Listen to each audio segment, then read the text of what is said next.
feel? I feel immaculate. I mean, is the feeling what you anticipated?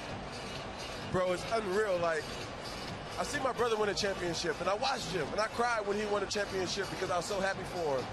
And he told me he told me how it felt, but I couldn't feel it for myself. Right. This morning he called me. He said, by 10 o'clock tonight, you're gonna be a champion. Wow.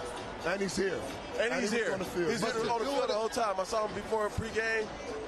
I love my brother.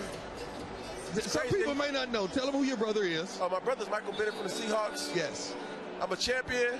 No one can take that from me. There are a lot of people counting me out. I got traded this year. You come to New England to win, not for the checks. Well stated. Marty, midway through the third quarter, it didn't look like you were going to be putting a ring on your finger. Be honest, when it was 28-3 with 3 minutes to go in the third quarter, you were thinking what? We were all just on the sideline like, hey, we felt like we shot ourselves in the foot a couple times, and we had a lot of different plays that didn't go our way. But the thing about this team is that we never falter. We never started yelling at each other. We never lost belief. The whole game, we just felt like we were going to get it. We felt like they weren't that far ahead. Like, 21 points wasn't enough. I mean, we got arguably the greatest quarterback ever to play the game. Ain't no argument. Some people want to argue about different things. Some people like to debate. Nobody up here. Well, I just played with the GOAT.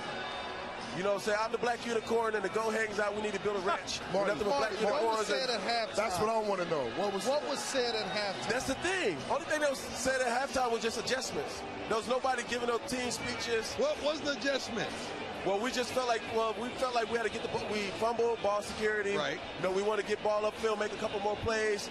You know, we had a lot of penalties that we didn't want, but it was a lot of man-to-man, so we made a lot of man-to-man adjustments. We thought they were going to run a little bit more cover 3, cover 6, and they did in the second half because they were gassed. Yeah.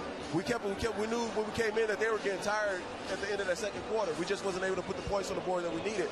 So we felt like when we came back out that we were going to keep our foot on the pedal, and eventually they was going to wear down, and they did. Marty, we had a lot of conversations in the AFC Championship, in the playoffs. Every time I see you in the regular season, you told me you didn't know what any of this felt like, but you know if you came to New England, you would have an opportunity.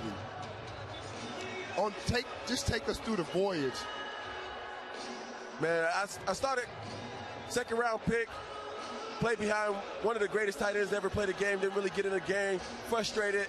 You know, Jerry Jones, you know, all those guys gave me a chance. Got out of there, went to New York, played with Eli. Oh, hold on. Oh, my brother right here. Woo, look at that. Hey, make sure y'all go to Football Marty 88 and get y'all hoodies right now. Mike, you got to ring, baby. How does it feel to see your brother? I always knew they was going to win the game. I told Trent Different up there, I said they're going to win by a touchdown.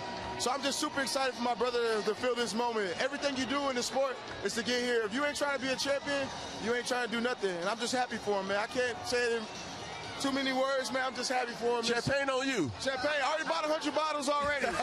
Hey, let me tell you something, man. I don't want you to take this lightly. This is a beautiful thing. To see two brothers, I'm not talking about the African-American descent, but two blood brothers.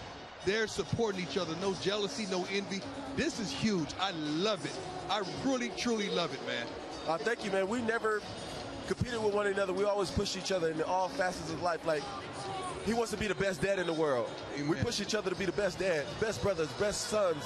It's not just about football, but we challenge each other in life. And I think that's the biggest thing. Like, if they made a movie and they got, like, the ultimate big brother in the movie, that's what Michael would be. I love that, man. And so, like, I think, like, today, like, even my whole journey, when I was, like, some teams were calling the different teams I go get traded to, he's like, hey, you go to the Patriots, you got a chance. And I was like, I was at Disney World, which I probably will go again. Now, when they traded me, I was at Disney World, so I might as well go to Disney World to finish up the season. Hey, Michael, so we just asked Marty about being down 28-3. As a brother who cannot do anything on the sidelines other than watch his buddy struggle, what were you thinking? Like I said, I knew they was going to win the game, man. Even when they were down 28-3. I said, ask Trent Different. We argued up there. I said, man, they're going to win this game by a touchdown. I believe when you got greatness around you, greatness never falters. They know that they can win. They stuck to the game plan. They didn't change it, kept doing what they could do. He started chipping on the outside. N.E.W.S started catching the ball, and Brady just did what he does. Okay, you played against Brady in a Super Bowl. Is he the best ever? He's the best ever, man. There's nobody. Well said. He's chasing something that nobody's ever chased. He's chasing ghosts, man. He's chasing himself to be the best player to ever play this game. No pun intended. All you guys are great, but he's chasing something when it comes to championship as a quarterback. That's right. Question. I'm from Texas, as you are. From Waco, right? Yes, sir. I know that. But how does it feel to do it at home, man? Bro, the craziest thing when I got here, when I went home, I saw, because before every game you think about all the things you've been through to get to where you are. Like I always process that before every game, all my journey to get to this moment right now so I can enjoy this moment with everything I've been through. I drove by the hills I ran as a kid. Wow. I drove by the cul-de-sac we played Super Bowls in with my brothers and our friends in our neighborhood. So it's just been a surreal feeling like I'm back where it all started to get to where I started working for this and finished here. Oh. I'm not done. I got about 6 more years of playing. You know what I'm saying? I learned a lot from Tom Brady this year. Tickets? Got the avocado ice cream. Hold on. No, did Mike help with tickets? Buying Super Bowl tickets, or you paid for them all? I bought his ticket. Yeah, What do you mean? I bought his ticket to the game. I got him for free. I'm part of the media. Hey, Mike, Marty said you called him and gave him a special message this morning. Tell us what you told him. When he woke up, I called him. I said, "Good morning, champ." Because that's how you got to have that mentality. I wanted him to know that he was a champion when he woke up this morning. And then when he go to sleep, he'll be a champion still. So, hey, it came true. So I'm just happy for him. The best thing about this, though, is that my whole career, everyone, when you talk about tight ends, no one ever brings me up in the conversation. They got to talk about you. They got to talk about me now. You got to talk about me now. I'm there. There's a lot of tight ends that put up a lot of numbers out there, but they ain't champions. You know why? Because they worry about their numbers. I ain't worried about my numbers. I had a chips. Let's talk about that. Talk about the sacrifice you had to make in order to fit in here with the Patriots to be a champion. Bro, they told me when I came here, the motto is do your job. When I came here, I'm used to catching 80, 90 balls a year. Yeah. This year, there's games where I got 1 pass.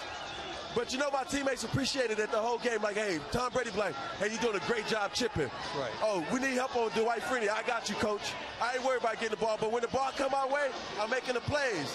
So this year was all about sacrifice. Every guy on this team made a sacrifice. No one cares about who's getting the ball, who's doing what. And it's a thing of beauty when you're in that locker room. And it looks like it paid off. It paid off. It paid off well. I got that big check. That away, and the ring. And I'm going to free agency as a Super Bowl champion. You know they overpay Super Bowl champions.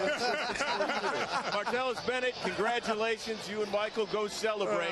Thanks for hanging out with us. Shout out to the Imagination Agency as well. Let's go. That away. Shout There's out your to world your parents, champion right there, Martellus Bennett of the New England Patriots. There goes my man.